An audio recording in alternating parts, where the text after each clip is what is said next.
Welcome to Zzineohp Out of Context 2, this time consisting of never-before-seen clips poached from alternate timelines, other worlds where I make different video topics, the world itself is different, or both, and a lot of it is my unfiltered intrusive thought.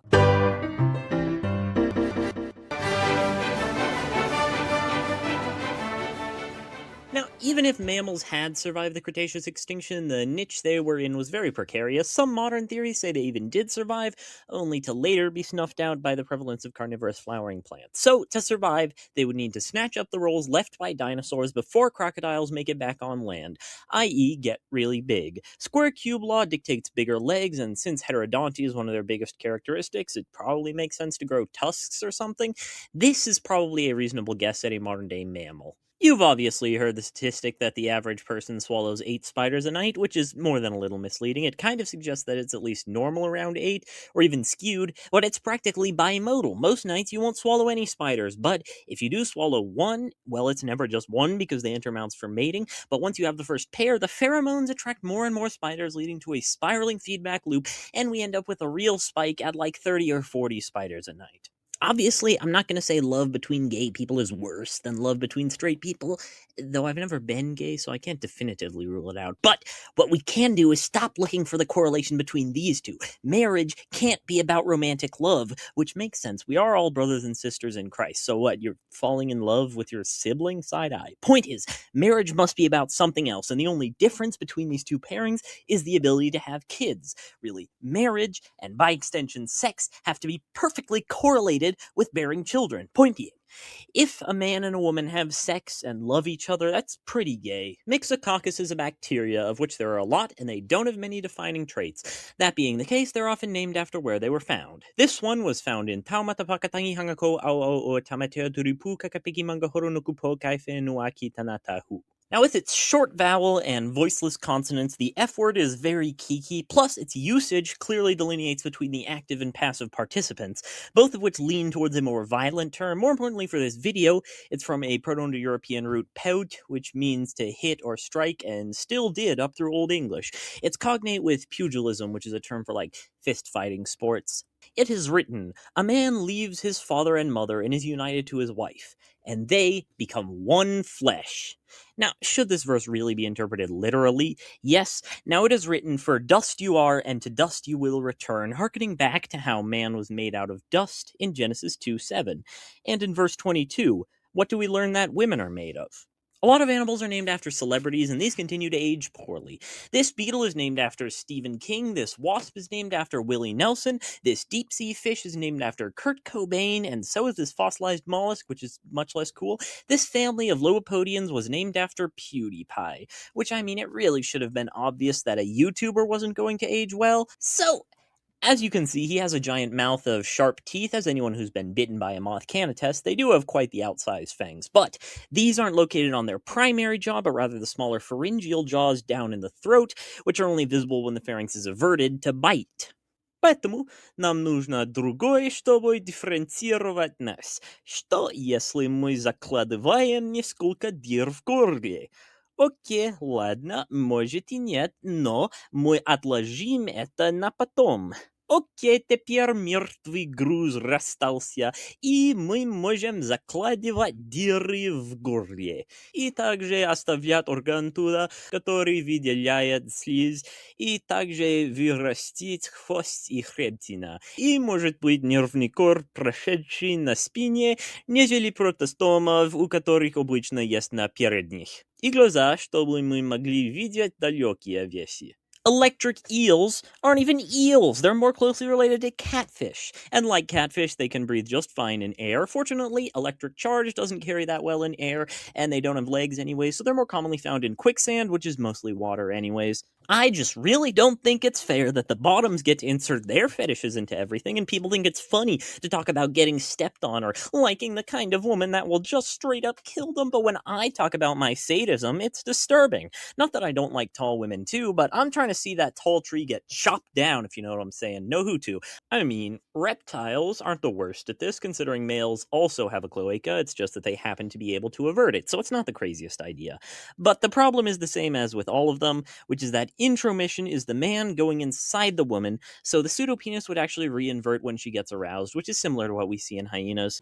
Okay, I know this might sound fishy, but I don't think we appreciate just how many metaphors related to the internet come from catching fish. I mean, just fishing around for a few examples, people can be trolling or posting bait, and people who fall for that are called salmon. And if that doesn't work, then you've gotten off the hook and they might need to try a different angle, which isn't related at all to the practice of angling, but sounds similar. The child-eating boar versus the spectacled boy kisser. Now, the child-eating boar does not eat children. Well, it's not going to go out of its way if you put a child in front of it, but that's not what it's named for. In Old English, this word "tild" referred to a child, but in Old Norse it meant a young cow, and it doesn't help that there was even more influence from German "shield," which meant a turtle, and also Dutch was here. Now, compared to the Great Pyramid of Giza, which was reduced to rubble by bombing in the 70s, the Lighthouse of Alexandria, which came down in an earthquake in the 1800s, the Colossus of Rhodes, which was sold for scrap metal in the 12th century, the Pillars of Ashoka, which the Romans toppled for religious reasons, the Obelisk, which barely lasted a century, and the Hanging Gardens of Babylon, which may have never existed. What's left of the mausoleum is better than nothing, but it's not exactly wonderful. So, we take the Proto-European roots "keb," which means to mock, keep the mobile s, and with the verb endings for indicative singulars, we have Proto-Germanic ik skibo, thu skibiri, ij, ioj, ion, skibidi. Old English shiva, Modern English shive, past tense shove, shiven. Zzineohp was born in 2005, and it was the worst thing to happen to the US South in autumn of that year. Now, wind chill, as it were, is really only a thing if you're an ectotherm. Wind doesn't make things colder, it just makes things cool down faster by reducing the insulating effect of air. For animals like us that try to keep their temperature up, that increased cooling rate is equivalent to a colder temperature.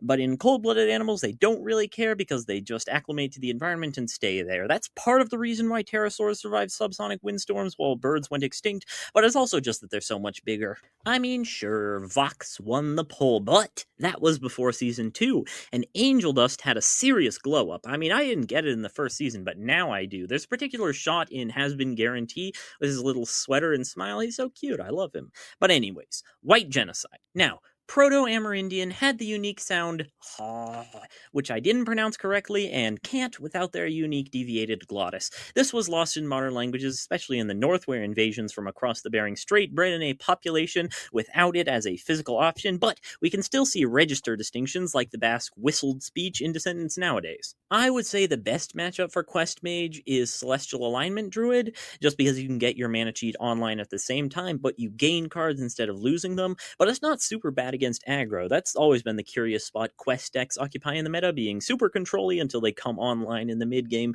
Mage and Priest would be the main two to impact Wild, but whatever. None of this really matters because everyone's playing Green Mage anyways. Now, people love dogs, and they delude themselves into thinking the dog loves them back, which I guess doesn't harm anybody, but it still feels a little evil that pigs often outperform dogs in tasks of intelligence, and we eat them by the pound.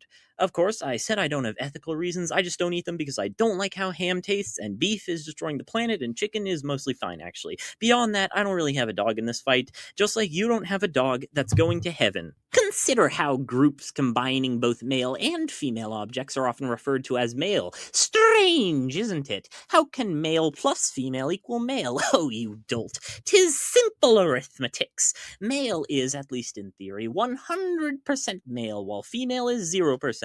Add those up, and you get male. So, thusly, femininity doesn't exist, but is only the lack of masculinity, and so defines us creatures of the void. Oh, but what about German, where plural and feminine are the same? The Germans. The same Germans who did the Holocaust, and you think they're right. You support ideas that come from Germany. All right. Now, Old English, at least for a little bit, had the sound "ya" that may sound like "ya" to your unfledged ears, but I swear it's not the same. Now, in our timeline, these two starkly blended into the same "ya," but with sway from French "je," we could maybe see these two abiding sunderly, yielding young, but jello, not to bring up "ja," the soft shape of "ga," which is also not the same as "ra" and is its own bewildering mess. I mean, animals are interesting, or cool, but I just don't find them personable, even pets like dogs. Plus, dogs, I mean, they get their crap everywhere, and then they eat their own crap, and then they throw up, and then they eat their own throw up, and then they try and kiss you. And it's impossible to walk around barefoot when there's dogs in the area. I'm starting to think the Muslims were right about New York. Chaste is the official name of that conversion therapy they set up in Arkansas last year, and although it appears to be all Indo-European, the straw part of STE was loaned back and forth from Japanese, and hole fusing is technically a calque of the Chechen Urksintez, which is Northeast Caucasian, which is kind of cheating, and it's still only 3 language families. I mean, Plato is fine when he's right, because when he's not, it just sounds like, so incorrect premise, right? Yes, of course, Plato, we can all agree that incorrect premise is correct. And if you follow the logic of incorrect premise, it only makes sense to conclude that incorrect conclusion. Indeed, Plato, we all agree that incorrect conclusion makes sense. I am very smart. Just saying, there's a reason why not having sex is named after him. To hegomos tom helium rbekonom nsme. Quod ewe te homos solhar heulohom hen curntsunos. Ja hlen quidelos ne, nu vesmero metod rtesos. Ja nu crehue mrte lequet. Me comosque senkionom terhom hen quiden het snecom teronomque pesom hepi hostehemque videlos ne hunstrunkimque quid terset cumti hoersoi henti protostomomos quaes genelos sentitosie hepi peroi hoecumsque rmetonom sequonom vectims duehums. Whatever, Suzel isn't even the best Yuri ship in Deltarune. And more importantly, Mistful has the benefit of being written by an actual Fujoshi, but male, which I guess would just be a pervert, which is a less charming term. Whatever.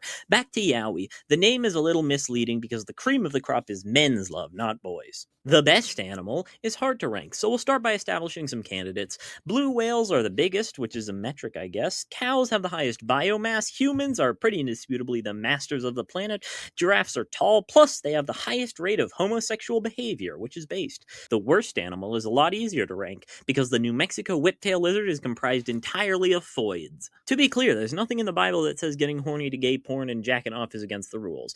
Yes, actually doing anything is wrong, or whatever, but Matthew 5:28 specifies that looking about someone to lust after them only counts for women. Getting horny to naked dudes is totally kosher. So the big 3 in terms of bad spelling systems had a challenge over who could spell the letter O the longest, and it just goes to show that English isn't really that bad, because aw is only 5 letters compared to French O, which is 7, and Japanese O, which is technically only 2 characters, but basically 2 words. Alistair is voiced by Amir Talai, who's Persian, aka Iranian. The character uses red, and however bad it really is for him, he complains about suffering under the heel of Rosie, who, whether intentionally or not, has a clearly Jewish accent. Vox, on the other hand, uses blue. Additionally, his profession in life as a televangelist, in addition to the time period of his death, would definitely place him on the earliest wave of the Christian right, for whom Israel was a major point of concern. But anyways, that's all the time we have for today. Make sure to subscribe if you haven't already, and like or whatever, and hype it, I think. Take care, I'll see you next Tuesday!